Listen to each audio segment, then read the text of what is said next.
جب پیر کی صبح آپ کا مرض شدت پکڑ گیا تو ادھر حضرت بلال نے حسب معمول اذان فجر پڑھی اور نماز فجر کی جماعت کے لیے دولت خانے پر حاضر ہو کر حسب معمول پکارا، السلام علیک یا رسول اللہ،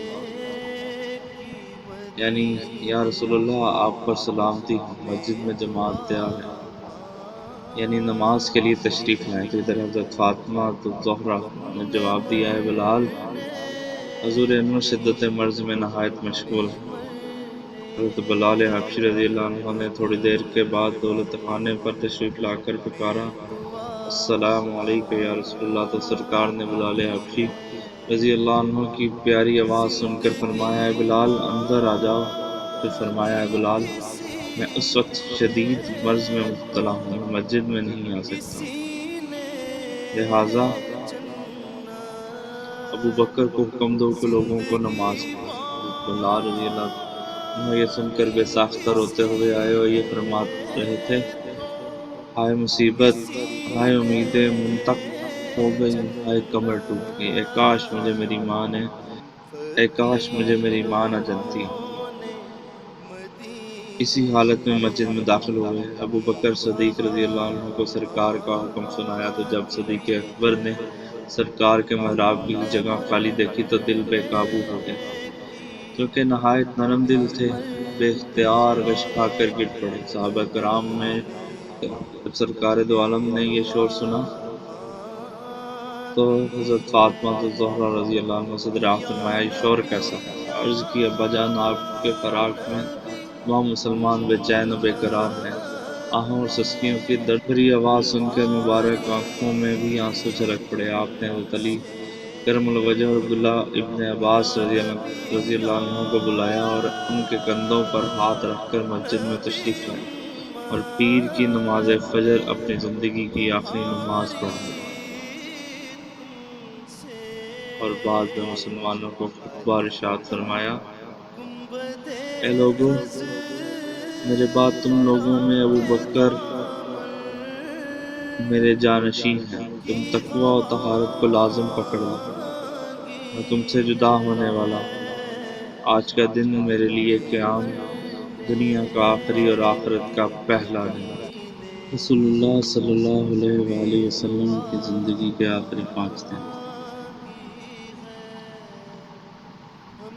رب کائنات کے حکم کی تعمیل کرتے ہوئے حضرت اسرائیل علیہ السلام نے عرابی کی شکل میں دولت سرائے نبوی پر حاضر ہوئے دروازے پر کھڑے ہو کر پکارا، السلام علیکم یا حبیب اللہ، آپ نبوت اور رسالت کے مالک ہیں، اگر اجازت ہو تو اندر آ سکتا ہوں؟ لگتے جگر رسول حضرت فاطمہ رضی اللہ عنہ نے آواز سن کر جواب دیا، بندہ خدا، اس وقت سرکار کو مرض کی سخت تکلیف ہے، ملاقات کا موقع نہیں، ملک الموت نے دوبارہ اجازت چاہیے۔ السلام علیکم یا اہل بیت النبی، کیا میں اندر آ سکتا ہوں؟ تو سرکار دار شفیع اور روز شمار صلی اللہ علیہ وسلم نے آواز کو سن کر فرمایا، فاطمہ، دروازے پر کون ہے؟ تو آپ نے عرض کی، ابا جان، ایک عرابی آواز دے رہا، میں نے آپ کی طبیعت کے متعلق آگاہ کر بھی دیا، لیکن اس نے میری طرف ایسے خوفناک نگاہ سے دیکھا کہ میرا جسم کانپ گیا اور میرا دل ڈرنے لگا اور میرے کندھوں پر ارتعاش یعنی تھرتھراہٹ پیدا ہو گئی اور میرا رنگ پھک ہو گیا۔ تو حضور اکرم صلی اللہ علیہ وسلم نے فرمایا، تمہیں معلوم نہیں ہے کون ہے؟ یہ ہے تمام لذتوں کو مٹانے والا، تمام خواہشوں کو توڑنے والا، جماعتوں کو بکھیرنے والا، اولاد کو یتیم کرنے والا، گھر کو سونا کرنے والا، آبادیوں کو اجاڑنے والا، قبرستانوں کو آباد کرنے والا، عورتوں کو بیوہ کرنے والا، کلیجوں اور دلوں کو جلانے والا، اس شخص سے کوئی جھگڑا نہ کرو۔ ملک الموت حاضر خدمت ہو کر ادب سے سلام بجا لایا۔ سرکار نے جواب سلام دے کر فرمایا،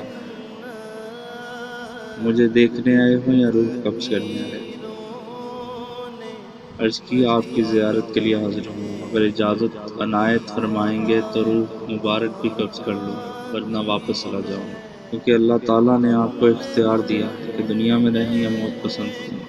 حضور اکرم کو اس وقت اپنی امت کے سوا کوئی غم و معلوم نہ تھا کئی بار زبان سے امتی امتی فرمایا۔ ملک الموت نے عرض کیا یا رسول اللہ انہیں اللہ کے حوالے اور اس کی رحمت کے سپرد فرمایا مجھے اپنی امت سے بے انتہا پیار ہے، میرا جگر اپنی امت کے غم میں جل رہا ہے، میری امت کے لوگ گناہ گار ہیں، خدا جانے ان کا کیا حال ہوگا۔ عرض کی کہ ان کو اللہ تعالیٰ کی حفاظت میں دیکھیں، آپ کی برکت سے اللہ تعالیٰ ان پر رحمت نازل فرمائے۔ آپ نے فرمایا ٹھیک ہے، میں اپنے رفیق اعلیٰ کا دیدار کا مشتاق ہوں۔ تو ملک الموت سمجھ گئے کہ سرکار دنیا سے رحلت کو پسند فرمائے۔ آپ نے فرمایا اے عزرائیل یہ بتاؤ جبرائیل کہاں؟ عرض کی وہ پہلے آسمان پر تمام فرشتوں کے ساتھ مل کر آپ کی تعزیت کر رہے ہیں۔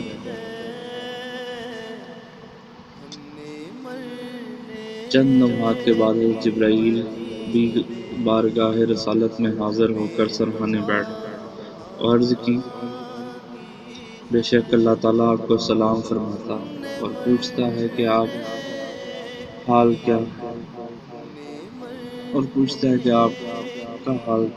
آپ نے ارشاد فرمایا بہت تکلیف میں ہوں، کیا تمہیں معلوم نہیں کہ میرے دنیا سے جدا ہونے کا وقت آ گیا؟ عرض کی آقا سب معلوم ہو گیا۔ پوچھا اے جبرائیل مجھے اللہ تعالیٰ کے جناب میں کیا شرافت و کرامت حاصل ہوگی؟ عرض کیا آپ کے استقبال کی بھرپور تیاری ہو رہی ہے، ساتوں آسمانوں کے دروازے کھول دیے گئے، ملائکہ قطاروں میں ہر آسمان میں موجود آپ کی مبارک روح کی زیارت کرنے کے لیے بےتاب کھڑے۔ پھر فرمایا اے جبرائیل آج دنیا میں تم سے ملنے اور اہل و عیال کو دیکھنے کا آخری دن، کوئی اور بشارت دو۔ حضرت جبرائیل نے عرض کی اللہ تعالیٰ نے تمام انبیاء کرام علیہ السلام میں سب سے پہلے آپ کا جنت میں داخلہ اور تمام امتوں میں سب سے پہلے آپ کی امت جنت میں جائے گی۔ آپ نے فرمایا بس اب میں خوش ہوں، لہٰذا اے ملک الموت میری روح قبض کر لے۔ اے مسلمانوں یہ کون اس جہاں کو روتا چھوڑ گیا، ارے پوری دھرتی یتیم ہو گئی۔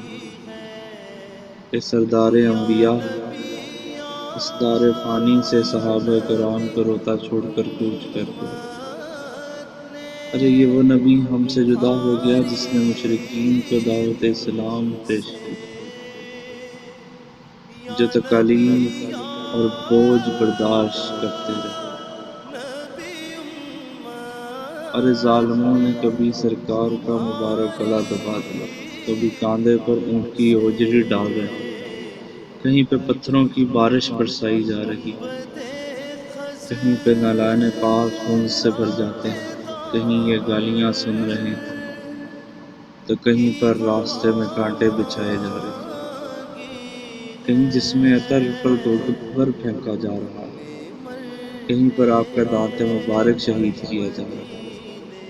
یہ تمام تکالیف سہنے کے باوجود ان مگرمچھ جیسے دشمنوں کو دعاؤں سے نواز رہے۔ وہ آقا جو کافروں کی گالیاں سن کر دبا دیتے وہ آج رخصت ہو گئے۔ آقا پیدا ہوئے تو باپ کا سایہ پہلے سے اٹھ گیا، ابھی ہوش سنبھالا والدہ بھی چل بسی، تھوڑے بڑے ہوئے تو دادا نے بھی ساتھ چھوڑ دیا، مزید بڑے ہوئے تو البتہ ابو طالب نے بھی خیر بات کر دی، شادی ہوئی حضرت خدیجہ الکبریٰ نے بھی ساتھ نہ دیا، بیٹوں نے بھی اکیلا چھوڑ دیا۔ اس کے بعد کافروں کے ظلم و ستم کے پہاڑ ٹوٹنے شروع ہوئے۔ والد کا سایہ نہیں کوئی بات نہیں، والدہ فوت ہوئی کوئی بات نہیں، دادا کا افسوس نہیں، چچا کا افسوس نہیں، بیوی کا افسوس نہیں، بیٹوں کا افسوس نہیں، اگر افسوس ہے تو صرف اپنی گناہ گار امت کا۔ اے میرے رب میری امت کو بخش دے۔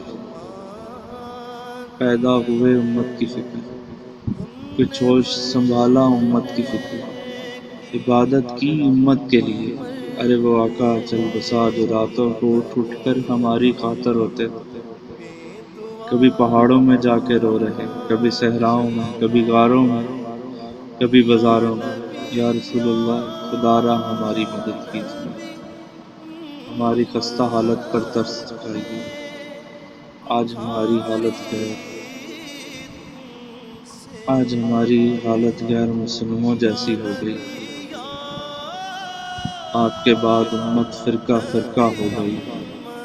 یا رسول اللہ، آپ کی معراج کا تحفہ نماز آج مسلمانوں نے پس پشت ڈال دی ہے۔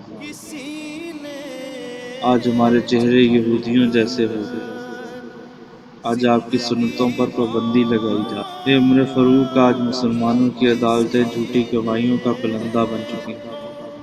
علی مرتضیٰ، شیر خدا، آج